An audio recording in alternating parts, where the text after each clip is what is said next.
ఇప్పుడు ఏం చేద్దామంటే ముందుకు వంగుతారా, ఎంత వీలైతే అంత వంగండి.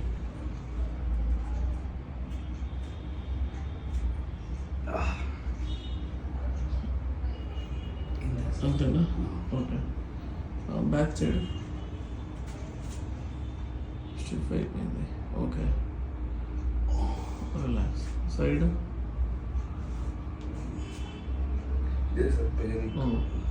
అవుతుంది, పెయిన్ అవుతుందా? ఓకే, చేస్తే మాత్రం భయంకరంగా. ఓకే, ఈ సైడ్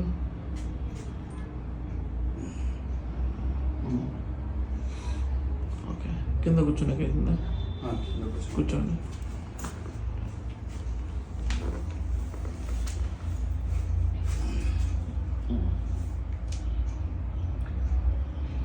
ఏమైనా ప్రాబ్లం వస్తుందా? పెయిన్ ఏమైనా వస్తుందా?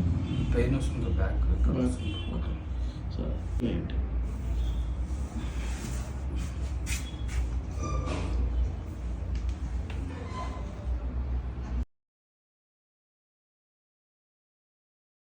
వీడియోస్ చూసి బెంగళూరులో ప్రొఫెషనల్గా ఎవరున్నారు అంటే చేసేవాళ్ళు అంటే చూస్తే ఫస్ట్ గుర్గాం, హర్యానా ఆ సైడ్ వాళ్ళే వచ్చేవాళ్ళు.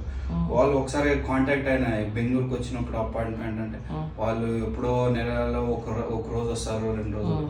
సో అప్పుడు ఇంకా గూగుల్లో రీసెర్చ్ చేసి, యూట్యూబ్లో రీసెర్చ్ చేసి కైరోప్రాక్టర్ ఎవరు ఉన్నారు అంటే అప్పుడు మీ వీడియోస్ వచ్చినాయి. సో మీరు చేసే టెక్నిక్, మీరు ఇది చేసే అప్పుడు నాకు అర్థమైంది. సో బెంగళూరులో కూడా ఉన్నారంటే ఇమ్మీడియట్గా కాంటాక్ట్ చేసాం మీకు. చేసి ఇక్కడ వచ్చినాక అదే తెలిసింది నాకు. చాలా హ్యాపీ, రియల్లీ హ్యాపీ. వచ్చినప్పుడు నా పెయిన్ చూసినారు మీరు. ఇప్పుడు వాకింగ్ కానీ, పోస్చర్ కరెక్షన్ కానీ, స్లీపింగ్లో కానీ చాలా చేంజెస్ వచ్చినాయి. సరే, ఓకే. ముందు కొంగుతారా? ఎంత వస్తే అంతే కొంగండి. Okay, super. సో నొప్పి ఏం లేదు కదా? Okay, back side. ఓయబ్బా, రిలాక్స్. Okay, side. ఓకే, ఈ సైడ్ నొప్పి ఏం లేదు. ఓకే, కూర్చోండి సార్, కింద కూర్చోండి. నొప్పి ఏమైనా అనిపిస్తుందా? లేదు. ఓకే, లేండి.